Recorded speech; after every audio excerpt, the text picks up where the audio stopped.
What's up everyone, Trent here and welcome to the Fortress. Now, for those of you who may be new to the channel, I collect comic books. And I'm not just talking like casual collecting. I've got 16,000 comic books in my collection. That's right, I did an actual catalogue of them all a couple of months ago. So it's grown even more since then. But in the last 2 years, I've really focused on getting those key comics. Like I normally get the weekly comics where there's 20 or 25 comics that I pick up every week, but I've been really focusing on getting those big issues, those really expensive issues that are one of a kind, well not one of a kind, but very limited and highly sought after. So that's been me for the last 2 years. So I figured why not go through the top 10 key comics that I got last year. I mean, I got hundreds of them, but these were the ones that are either very sentimental to me, very important comics, or I just love the character. So let's start with our first comic. Remember, if you are new to the channel, please hit subscribe, follow our handles at Fortress Nerds, and enjoy. That's all we care about, is entertaining you guys. So, this was one of the later purchases in 2018, Next Men 21 by John Byrne with art by Mike Mignola, and the very first appearance of Big Red right there. I got this from Drop Bear Comics for $150. Now, I have never ever seen a comic book in my hands as pristine as this. It came from a museum collector's actual exhibition. So apparently the way it was presented was it was in a picture frame. It hadn't been taken out since it had been purchased. And yeah, the edges, everything's just amazing. So I'm going to get this graded just to see how much the grading actually is. So yeah, I love Hellboy. I was lucky enough to get this before any of the movie promotion came through, and it was really one of those purchases that I've wanted to do for a long time, and I just thought, let's just bite the bullet and get it. And then literally a week later, or after I hit the purchase button, the very first poster came out, the first trailers came out. So I'm like ecstatic, because otherwise it would have cost me a lot more. So first Hellboy, absolutely love it. Faith Part 3 of 4. And yeah, over the moon. I'm actually over the moon with all of these purchases. So I'll probably tell you a little bit about the story of why I got these comics and where I got them from as well. So if you guys want to check them out, you're more than welcome to, because I highly recommend dealing with the people that I deal with. Now, this comic book, whilst it's not expensive, it is a key issue. Amazing Spider-Man 33. This is a very, very sentimental comic book for me. I made a really good friend who's become one of my closest friends last year when I was at GammaCon in Canberra, and he's a massive Spidey fan, and he's only missing like 10 issues of the entire Amazing Spider-Man run, and they're the big issues like First Punisher and Amazing Fantasy 15 and such. So I had a really good connection, and I said that I collect comics, and he's like, I've got some doubles of ASM 33, I'm happy to sell one to you. So I got this for 40 bucks. It's one of those most iconic Spider-Man covers going around. It's been homaged in Spider-Man Homecoming, a lot of the animated series, where he is trapped under rubble, he's doubting himself, he has no self-belief, and then he goes through the process of becoming a hero, speaks to all the different people, he imagines all the people in his life telling him all these important things, and it's one of those awe-inspiring moments where Spidey lifts up all the rubble and escapes that really define him as a hero. A lot of people say one of the more iconic covers is Spider-Man 50, where he's thrown away the suit. This is one of my favorite Spider-Man covers of all time. And there's another Spider-Man cover that is my favorite later on in this. So yeah, I bought this off my buddy Sean Fuster, who's become a really good friend. And even though it's not in the best condition, all I care about when I collect comic books is that they are complete. A better grade, a higher grade, fantastic, but as long as it's complete and as long as it looks really good, this cover, for instance, still, even though it's a little bit rough around the edges, it does look fantastic, and inside it's beautiful as well. The pages are fantastic. Now, I just want to say I never thought I would ever get this comic book. There's a couple in this pile I thought I would never get. That's how big I went. That's how big I went last year. So anyone who knows me knows that I'm an X-Men fan, and you'll be able to tell by this buy pile that I am an X-Men fan. So there are naturally some major issues of X-Men that you think you're not going to get. X-Men 1 is my holy grail, along with Amazing Fantasy 15 and Fantastic Four, issue number 4, or 5. 5. First Doom, 5. And there's also some more Bronze Agey X-Men, or Silver Age X-Men, like late Silver Age, that I really want. And I thought I would never be able to obtain it until last year. I was able to nab myself a giant size X-Men #1, which is absolutely ridiculous. I got it for $200. Giant size X-Men 1, $200. The seller was reluctant to sell it because he was worried about the condition. I can tell you now, the only thing that is wrong with this issue is that there's a little bit of spine tape that's holding the spine together and connecting it. That's the only thing wrong with it. You open up these pages, it is absolutely beautiful, and for $200 I was not going to let that go aside. I convinced the seller to sell it to me. I didn't care what condition it was. I was just a massive X-Men fan and really wanted it for the collection. So for those who are unfamiliar with the significance of this issue, X-Men had been cancelled after issue 66. And then it had been, I think, don't quote me, and it had been doing reprints of the former issues until issue 93. That was the final one. And then Chris Claremont came along and decided, boom, I'm going to reboot this baby. And yeah, that's where it came along. So it's the first appearance of key characters like Storm, Colossus, Nightcrawler, and yeah, major issue, major X fan. Loved it, had to have it regardless of the condition.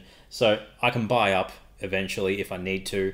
But I don't collect comics to make money or to sell them. I collect them for enjoyment and personal value. I won't do flipping and buying a comic that's coming out for a movie or something like that and then say, oh yeah, I'll double the price because the movie's just been announced. I managed to nab a first Adam Warlock last year for cheap before 2 years ago, before Guardians of the Galaxy 2 had him in the movie. So I could have easily flipped that. I don't want to. I like the characters and I love comic books. So I don't sell. If I do sell, it's because I want to buy up a grade or because I'm just not enjoying that comic anymore. It's not for value and not for cost. So this is my final purchase of 2018 and one that I was wanting to get this year, but I was in a Facebook group and thought, you know what, someone put it up for sale for, I think it was $250. Sorry, no, it was $320, down from $400 if you had a Die Hard reference. If you posted a Die Hard meme, it was $320. So I managed to snag this. It's roughly a fine or a very good fine. So even that price, it's good. On eBay, it's going for $600, $700 for the same condition. And I've been wanting to get Batman key issues for ages. I love the Riddler. I actually prefer the Riddler more than Joker. And with my Batman rogues, I like the ones that are not seen as often. So I also managed just this week to pick up the first Silver Age Scarecrow and the first Silver Age Two-Face. Some of my other favorite villains. But yeah, I've always had a love for Riddler and Man-Bat and those types of characters that don't get the limelight that they deserve.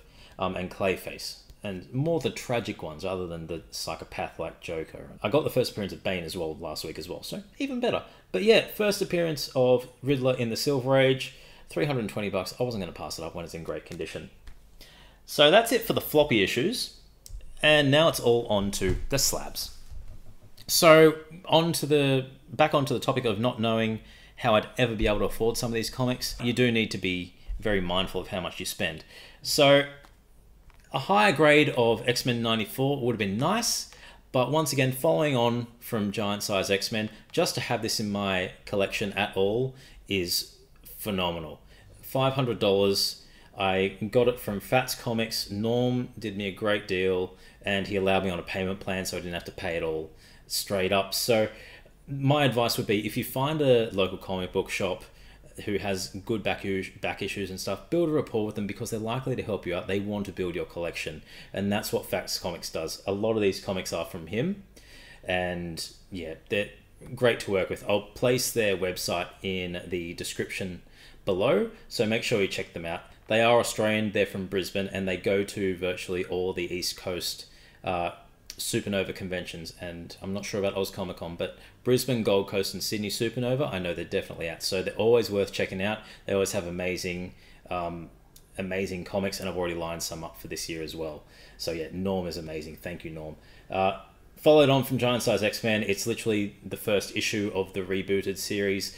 I've been going through the X-Men. I want to collect all my X-Men comics. So even though it's a 5.5, I'm happy with it. And I'll explain what this Halo certification is at the end of the video too, because I have a few of the comics. Now, it's not all Marvel. Let's not worry about that. I've got two here for the same character, so I'll do the less expensive one first. My favorite character, or female character, because I do love Superman. My favorite female character for DC is the one and only Harley Quinn. Not the new Harley Quinn in Suicide Squad or the New 52 or the Rebirth with the pink and blue hair and dressing, you know, skankish. The original.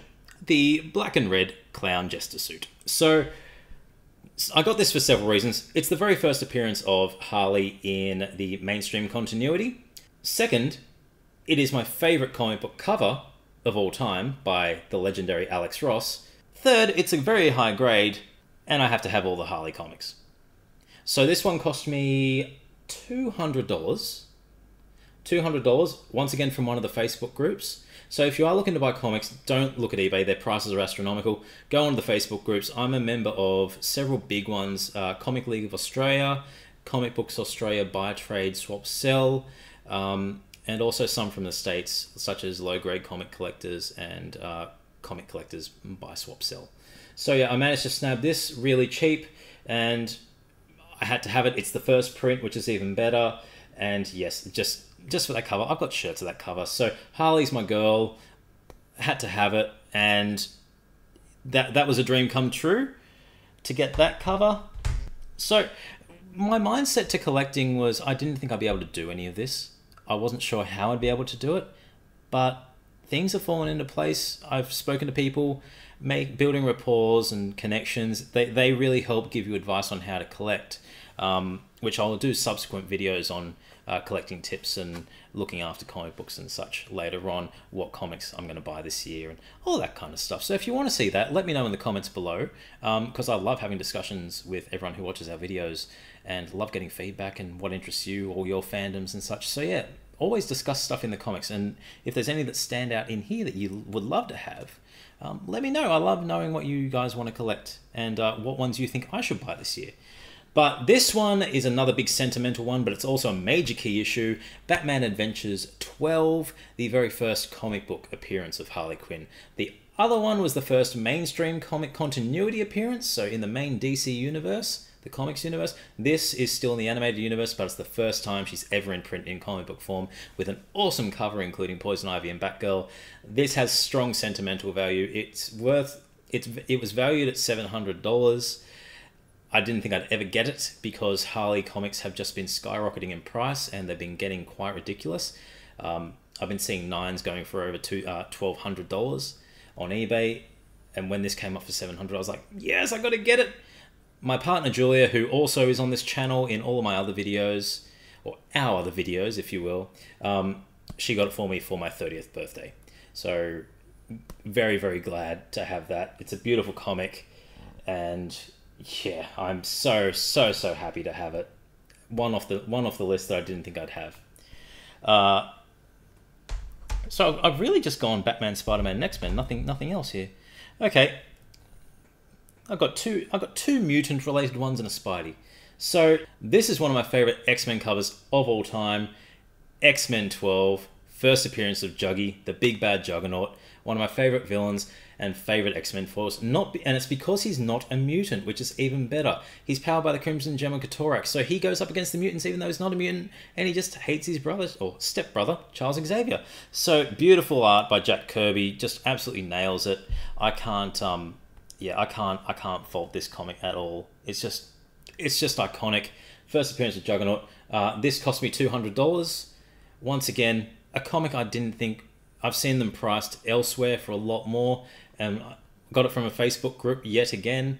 And yeah, people on Facebook groups, they just like to sell at kind of just so they're profiting a little bit, not so like they're tripling or quadrupling their price. So yeah, X-Men 12, that was one of the highlights and unexpected ones earlier in the year.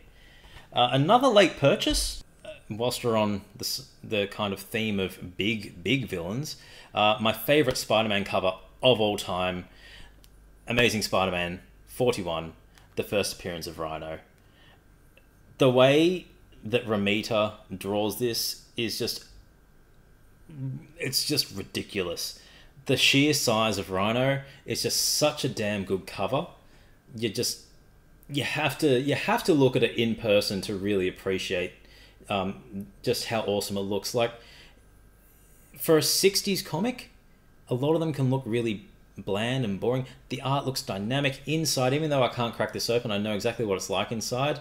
The art inside is phenomenal.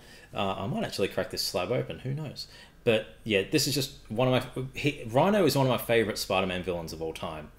Just because he's a tragic figure, and I just really like Alexi's backstory and how he's lost his wife and tries to reform but always gets dragged back in. And he's a giant rhino, he's a destroyer. I like the destroyers.